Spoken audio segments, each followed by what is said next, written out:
Hello, स्वागत है आप सभी का द माइनस प्लस पे। आज के वीडियो में हम लोग सीखेंगे समीकरण को सॉल्व कैसे किया जाता है। इससे पहले जो 3 वीडियो आ चुकी है उसमें हम लोगों ने बेसिक जो चीज़ें हैं इक्वेशन की वो सारी चीज़ें हम लोगों ने सीख लिया, ठीक है, जो कि बहुत ज़रूरी, बहुत ही इंपॉर्टेंट चीज़ें थी जो हम लोगों ने सीखा है। बस आप उसको याद रखिए, अपने दिमाग में रखिए, तो आपसे क्वेश्चंस बनेंगे, ठीक है। आज हम आपको तरीका बताएंगे कि सॉल्व कैसे किया जाता है, ठीक है। तो जो चैनल पर नए हैं चैनल को सब्सक्राइब करके वीडियो को लाइक कर दीजिए और अपने दोस्तों में शेयर भी किया कीजिए, और जो कुछ भी आपके मन में आता है वो आप कमेंट करके बताया भी कीजिए, ठीक है।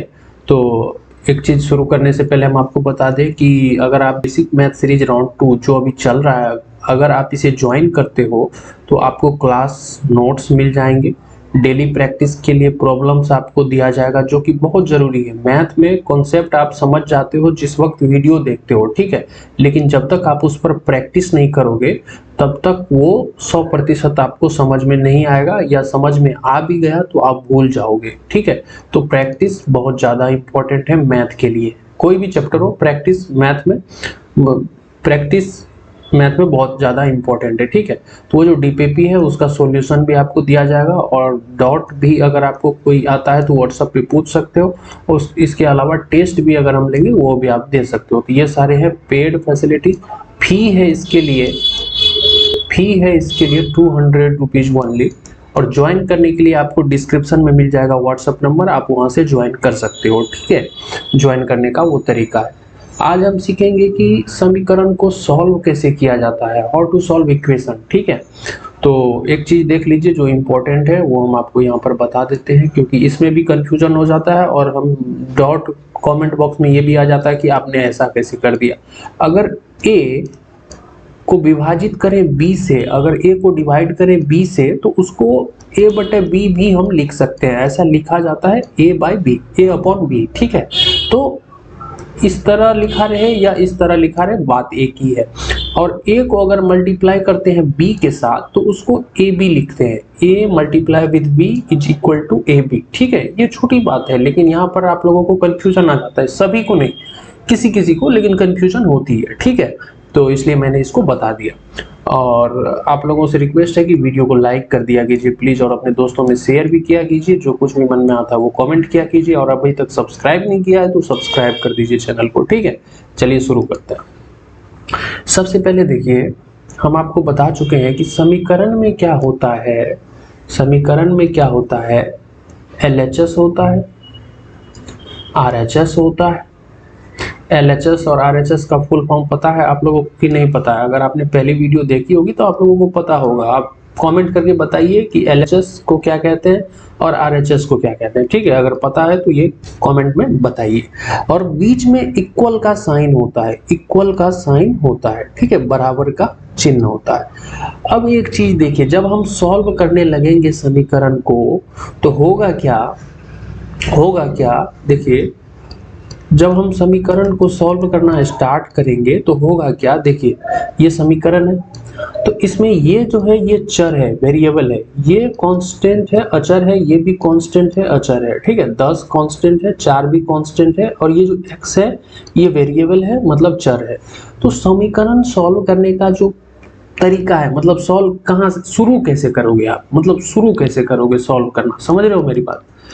शुरू कैसे, मतलब ऐसा लिखा हुआ आप कैसे स्टार्ट करोगे, तो स्टार्ट यहां से करना है। जो चर वाले टर्म है, जो चर वाले पद है, उसको या तो आप LHS में रखो, मतलब LHS मतलब बराबर के इस तरफ, या RHS में रखो। दोनों में से किसी एक तरफ आपको चर वाला टर्म रखना है, देखिए बराबर है।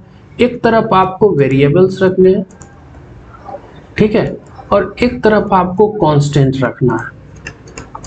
अब ये जरूरी नहीं है कि हम LHS में वेरिएबल को रखेंगे, RHS में कांस्टेंट को रखेंगे, ये जरूरी नहीं है। आप इधर भी कांस्टेंट रख सकते हो, इधर वेरिएबल रख सकते हो, कुछ भी कर सकते हो। दोनों तरफ में से बस एक तरफ अलग अलग करना है, सेपरेट करना है। मेरी बात समझ रहे हैं? बराबर का चिन्ह है तो एक तरफ वेरिएबल, एक तरफ कांस्टेंट। अब ये फिक्स नहीं है कि किस तरफ वेरिएबल रखेंगे, किस तरफ कांस्टेंट रखेंगे, ये आपकी मर्जी पे है, जैसा आपको आसान लगे वैसा आप करो, ठीक है। हम क्या करते हैं, LHS में वेरिएबल को रखते हैं और RHS में कांस्टेंट को रखते हैं। ठीक है, हम ऐसा करते हैं, मुझे ऐसा आसान लगता है, और कभी कभी मतलब जहां पर जैसा आसान होता है हम वैसे करते हैं, लेकिन अधिकतर हम ऐसा करते हैं। ठीक है, अब करते क्या है, जब आप एक तरफ से दूसरी मतलब जब आप शिफ्ट करोगे, मैंने आपको बताया कि एक तरफ वेरिएबल रखोगे, एक तरफ कांस्टेंट रखोगे, तो जो सवाल दिया रहेगा उसमें पहले से तो ऐसा नहीं रहेगा। तो आप जब एडजस्ट शिफ्ट करोगे, किसी संख्या को इस तरफ से उस तरफ ले जाओगे, तो ले जाना पड़ेगा आपको। जब आप देखिए, मेरी बात को समझिए, ध्यान से सुनिए, स्किप मत करिए, ध्यान से सुनिए।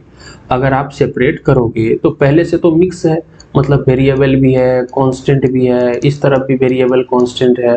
तो आप अगर सेपरेट करोगे तो इस तरफ से उस तरफ ले जाना पड़ेगा, उस तरफ से इस तरफ लाना पड़ेगा। तो जब आप इस तरफ से उस तरफ या उस तरफ से इस तरफ अगर आप संख्याओं को लाते हो ना, इस तरफ दोनों में से किसी, इस तरफ से उस तरफ या उस तरफ से इस तरफ अगर आप संख्या को लाते हो, तो नियम देखिए क्या फॉलो, नियम किस नियम का आपको पालन करना होगा वो चीज देखिए। जब प्लस वाले किसी पॉजिटिव संख्या को अगर इस एक तरफ से दूसरे तरफ ले जाते हो, तो वो चेंज हो जाता है माइनस में। प्लस किस चीज में चेंज हो जाता है? माइनस में। ध्यान से देखिए, आगे जब एग्जाम्पल बताएंगे तो आपका पूरा डाउट क्लियर होगा। अभी ये यहाँ पर जो बता रहे हैं वो ध्यान से देखिए। और माइनस नेगेटिव नंबर को अगर हम एक तरफ से दूसरी तरफ ले जाते हैं तो वो चेंज हो जाता है पॉजिटिव, मतलब प्लस में। ठीक है, और जो गुना में रहता है उसको एक तरफ से दूसरी तरफ ले जाते हैं तो वो चेंज हो जाता है भागा में, डिवीजन में। और डिवीजन, भागा को अगर हम एक तरफ से दूसरी तरफ लेके जाते हैं तो वो चेंज हो जाता है गुना में। ठीक है, इसी तरह से स्क्वायर, स्क्वायर मतलब क्या होता है? वर्ग। स्क्वायर मतलब वर्ग, वर्ग मतलब पावर 2। बहुत मतलब अगर आप बेसिक मैथ सीरीज राउंड 1 देखे हैं तो आपको ये सारी चीजें इन सब चीजों में डाउट नहीं आएगा। मतलब वर्ग का मतलब क्यूब का मतलब या क्यूब रूट का मतलब, ये सारी चीजें हम उसमें बता चुके हैं। आपने नहीं देखा तो वो देख लीजिए, बहुत ही इंपॉर्टेंट सीरीज है बेसिक मैथ सीरीज राउंड 1, बहुत ही इंपॉर्टेंट है। ठीक है, तो स्क्वायर का मतलब होता है वर्ग, वर्ग को कहते हैं पावर 2। तो अगर स्क्वायर रहे और उसको एक तरफ से दूसरी तरफ ले जाना है तो वो बदल जाता है स्क्वायर रूट में। स्क्वायर रूट का मतलब क्या होता है? वर्गमूल में, वर्गमूल में। वर्गमूल याद है कि नहीं? ऐसा जो साइन होता है वर्गमूल। ठीक है, और वर्गमूल को अगर एक तरफ से दूसरी तरफ करना रहे तो वो बदल जाता है स्क्वायर में, मतलब पावर 2 में। ठीक है, स्क्वायर में। ठीक है, क्यूब, क्यूब का मतलब घन होता है, क्यूब का मतलब घन होता है, और घन का मतलब होता है पावर 3। घन का मतलब क्या होता है? पावर 3। अगर घन क्यूब रहे उसको एक तरफ से दूसरी तरफ करना रहे तो वो बदल जाता है क्यूब रूट में। क्यूब रूट का मतलब क्या होता है? घनमूल। घनमूल आप लोगों को याद है कि नहीं है? देखिए, घनमूल ऐसा होता है, ऐसा, और यहाँ पर 3 लिखा हुआ होगा तो इसका मतलब हुआ घनमूल। और वर्गमूल में यहाँ पर 2 लिखा हुआ होता है, चाहे कुछ नहीं लिखा होता है, मतलब या तो 2 लिखा रहे या कुछ नहीं लिखा रहे तो उसका मतलब होता है वर्गमूल। ठीक है, स्क्वायर रूट। और देखिए, अगर क्यूब रूट है मतलब घनमूल है और उसको एक तरफ से दूसरी तरफ ले जाएंगे तो वो बदल जाएगा क्यूब में, मतलब पावर 3 में। समझ गए बात को? देखिए, पूरी तरह से आप लोगों को अभी तक ये समझ में नहीं आया होगा। क्यों नहीं आया होगा? जब तक एग्जाम्पल नहीं करेंगे तब तक पूरा कैसे समझ में आएगा? ठीक है, चलिए अब एग्जाम्पल करते हैं। शुरू करने से पहले आपसे रिक्वेस्ट है, अगर लाइक नहीं किया है तो आप लाइक कर दीजिए। देखिए, सबसे पहला जो हमारा एग्जाम्पल है वो है, देखिए, प्लस का चिन्ह जो चेंज होता है माइनस में, उसका एग्जाम्पल ले रहे हैं। तो देखिए, ये हमारा समीकरण है। क्या है? ये हमारा समीकरण है। अब इसको कैसे सॉल्व करेंगे? देखिए, सबसे पहले ये जो है ये वेरिएबल है, ये जो है ये कांस्टेंट है। सबसे पहले आप ध्यान दीजिएगा, जो भी समीकरण दिया जाएगा कि उसमें वेरिएबल कौन सा है और कांस्टेंट कौन सा है। वेरिएबल कांस्टेंट तो जानते ही होंगे, पहले वीडियो में बताए हैं, सब वीडियो में थोड़ी बताएंगे। अब देखिए, ये वेरिएबल है, ये कांस्टेंट है, ये कांस्टेंट है। अब हम करते क्या है, एलएचएस में हम वेरिएबल को रखते हैं। आप इसका उल्टा भी कर सकते हैं, आरएचएस में भी रख सकते हैं, उससे आंसर पे कोई फर्क नहीं पड़ेगा। और आरएचएस में हम कांस्टेंट को रखते हैं। ठीक है, तो ये जो y है पहले से एलएचएस में है, बराबर के बाएं तरफ एलएचएस होता है कि नहीं, और बराबर के दाएं तरफ आरएचएस होता है। तो y पहले से एलएचएस में है और ये जो 10 है पहले से आरएचएस में है। बस ये जो +4 है ये LHS में है और इसको हमको लाना है RHS में। तो नियम कौन सा फॉलो होगा, ये वाला नियम। देखिए यहाँ पे प्लस का जो कोई प्लस वाली जो कोई पॉजिटिव संख्या है उसको इस तरफ से उस तरफ करते हैं तो वो माइनस वाला नेगेटिव नंबर बन जाता है। तो देखिए y और ये जो +4 है इसको इस तरफ नहीं लिखेंगे, अब बराबर का चिन्ह देंगे और ये जो 10 है वो लिख देंगे। और ये जो +4 है इसको इस तरफ लाएंगे, ये जो +4 है उसको इस तरफ लाएंगे। तो प्लस चेंज हो जाता है माइनस में, तो प्लस के जगह पे माइनस देंगे और 4 है तो 4 ही देंगे। ठीक है, अब देखिए या y = 10 में से 4 माइनस करिए, कितना बच गया 6। तो बस ये हमारा आंसर हो गया। समीकरण में करना क्या होता है, जो भी हमारा वेरिएबल टर्म है उसका मान निकालना होता है, उसकी वैल्यू पता करना होता है। तो y का मान यहाँ पे हमको पता करना था, तो y बराबर 6 आ गया, बस हमारा आंसर आ गया। ठीक है, तो ऐसे ही समीकरण को सॉल्व किया जाता है। और ये जो चिन्ह देख रहे हैं आप, ये जो चिन्ह देख रहे हैं इसको या तो आप और बोल सकते हैं या हिंदी में या बोल सकते हैं, या ये वाला चिन्ह। तो समीकरण जब भी सॉल्व करेंगे तो प्रत्येक स्टेप में इसका प्रयोग करेंगे, सब मतलब लिखने से पहले ये प्रयोग, या तो आप और लिखिए या फिर हिंदी में या लिखिए या फिर इस सिंबल का प्रयोग करिए। इस तीनों में से किसी न किसी एक का प्रयोग आपको करना पड़ेगा और करना चाहिए। ठीक है, चलिए आगे बढ़ते हैं। एग्जाम्पल नंबर 2, जब नेगेटिव नंबर चेंज होता है पॉजिटिव में तो उसका एग्जाम्पल हम लोग लेते हैं यहाँ पे। तो देखिए y - 10 = 20। यहाँ पे आपको यहाँ पे दिखाई दे रहा होगा कि ये वेरिएबल है, ये कांस्टेंट है, ये कांस्टेंट है। तो हम क्या करेंगे, वेरिएबल को LHS में रखेंगे, तो y को हम यहीं पर रख लेते हैं। ये जो है LHS में है और ये कांस्टेंट है, इसको हम उस तरफ लेके जाएंगे। तो 20 पहले से है उसको लिख लेंगे, लेकिन ये जो -10 है इस तरफ जाएगा तो +10 बन जाएगा, और +10 बन जाएगा तो y = कितना हो जाएगा 30, यानी कि 30। ये हमारा आंसर हो गया। कितना सिंपल है, बस आप वीडियो देखते जाओगे तो आपको सारी चीजें समझ में आने लगेंगी। और ये हम देखिए, हम जानते हैं, हमने एग्जाम्पल सेट किया है तो हम जानते हैं कि ये बहुत ही इजी एग्जाम्पल है, इससे इजी नहीं हो सकता है समीकरण में कोई।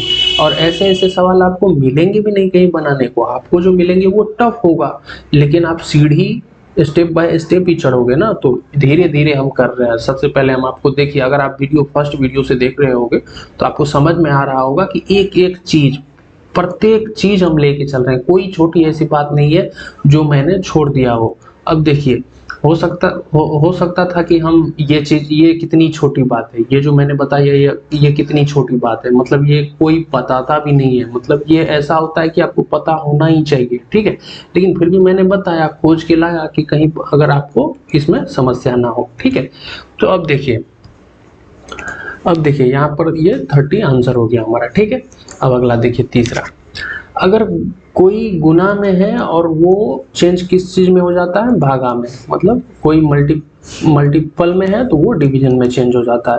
तो एग्जांपल देख लीजिए, हमारे पास है 5y = 20, और ये जो 5y है ना, तो इसके बीच में गुना छिपा हुआ रहता है। ठीक है, इसका मतलब हुआ 5 × और ये वाला साइन आप देना मत भूलिएगा, 5 × y = 20, 5 × y = 20। और y का मान हमको निकालना है, तो y = 20, और ये जो 5 गुना में है इस तरफ जाएगा तो किस चीज में हो जाएगा, भागा में हो जाएगा, मतलब डिवाइड करेंगे 20 को डिवाइड करेंगे 5 से, तो कितना आ जाएगा 4।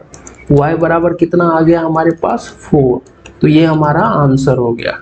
ठीक है, आंसर हो गया। अगला एग्जाम्पल लेते हैं, जल्दी जल्दी से करते हैं। देखिए, जब भागा रहे और उसको इस तरफ से उस तरफ करेंगे तो वो चेंज हो जाता है गुना में। एग्जाम्पल नंबर 4 इसी पर आधारित है। ये जो बटा है x/y में, ये जो बटा है यही तो भागा है। पहले मैंने बताया, आज जो वीडियो शुरू किया तो पहले यही बताया मैंने आपको। तो यहाँ पर हमको वैल्यू कौन चीज का निकालना है, y, मतलब y वेरिएबल है और वेरिएबल का ही मान हम लोगों को निकालना रहता है। जो अननोन है उसी का तो मान हम लोग पता करेंगे। तो y = 25, और ये है भागा में, इस तरफ जाएगा तो हो जाएगा गुना में। तो कितना हो जाएगा, y = 25 को 10 से गुना करेंगे तो 250। ये हमारा आंसर हो जाएगा। बहुत ही सिंपल है, ये एग्जाम्पल भी सिंपल है, कठिन कठिन भी कराएंगे, मतलब समीकरण में आप लोगों को इतना कुछ करा देंगे कि उसके बाद आपको डाउट नहीं आएगा कभी समीकरण में, और मैथ पढ़ने में मजा आने लगेगा, क्योंकि प्रत्येक चैप्टर में इसका यूज है। प्रत्येक चैप्टर में जब आप जाओगे तो आपको आसानी होगी, मतलब ये चीज तो पहले से पता होगा, बस उस चैप्टर की जो बातें हैं, जो फॉर्मूला है वो आप सीखोगे और सवाल सॉल्व करने लगोगे, तो बहुत मैथ इजी हो जाएगा। इतना समझिए कि मैथ इजी हो जाएगा आपके लिए। अब देखिए स्क्वायर को अगर इस तरफ से उस तरफ करते हैं तो स्क्वायर रूट में चेंज हो जाता है। कहने का मतलब स्क्वायर को इस तरफ से उस तरफ करते हैं तो वो स्क्वायर रूट में चेंज हो जाता है, ठीक है। तो यहाँ पर देखिए क्या करेंगे, हमको निकालना किस चीज का मान है, y का। तो y is equal to 36। Square इस तरफ हम नहीं लिखे, हटा दिए, तो स्क्वायर अगर इस तरफ जाएगा तो स्क्वायर नहीं रहेगा, वो स्क्वायर रूट बन जाएगा, ठीक है। स्क्वायर रूट मतलब वर्गमूल, और 36 का वर्गमूल निकालेंगे तो कैसे निकलेगा, 6 गुना 6, और वर्गमूल कितना हो गया 6। ये हमारा आंसर हो गया। बहुत ही सिंपल है, बस आप देखते जाइए, सब कुछ समझ जाओगे। अब देखिए स्क्वायर रूट है और उसको इस तरफ से उस तरफ ले जाना है तो वो चेंज हो जाता है स्क्वायर में, स्क्वायर रूट चेंज हो जाता है स्क्वायर में। तो y जो है अंडर रूट y है, ठीक है। हम करेंगे क्या, हमको तो y का मान निकालना है, तो y is equal to 5। Root हम यहाँ पर नहीं लिखे, रूट को क्या करेंगे इस तरफ ले जाएंगे, और इस तरफ अगर रूट को ले जाते हैं तो वो स्क्वायर में बदल जाता है। स्क्वायर में बदल जाता है मतलब 5 का स्क्वायर मतलब 5 मल्टीप्लाई विद 5, और कितना हो जाएगा 25। तो हमारा आंसर हो गया y इज इक्वल टू, ये वाला साइन आप देना मत भूलिए कहीं पे, हम भूल भी जाते हैं, आपको नहीं भूलना है, 25 आंसर, ठीक है। इजी है, बस आप ध्यान से देखते जाइए। अब देखिए क्यूब है और उसको इस तरफ से उस तरफ ले जाते हैं तो वो चेंज हो जाएगा क्यूब रूट में। क्यूब किस चीज में चेंज हो जाएगा, क्यूब रूट में। एग्जाम्पल देखिए हमारा 7वां एग्जाम्पल है, y cube is equal to 27।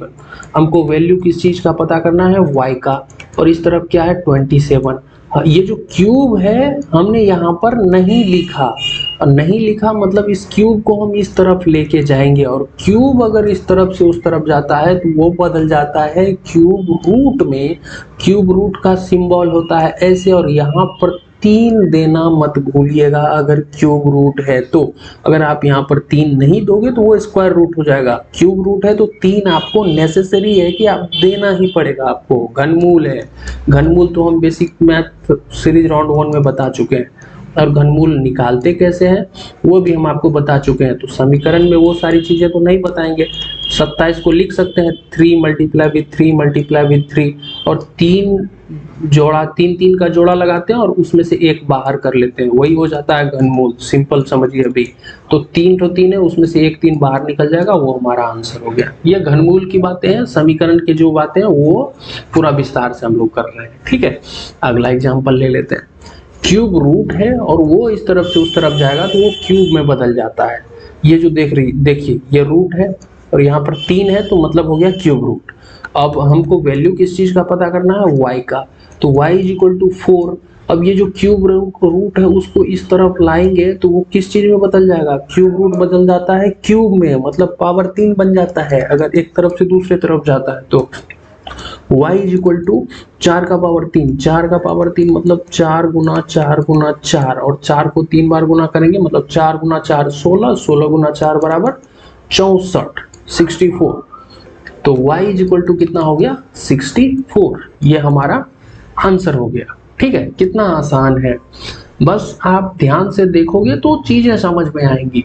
ये जो 8 एग्जाम्पल था, 8 अलग अलग टाइप का था, और जो नियम है उसी सभी नियम पर एक एक एग्जाम्पल था, ठीक है।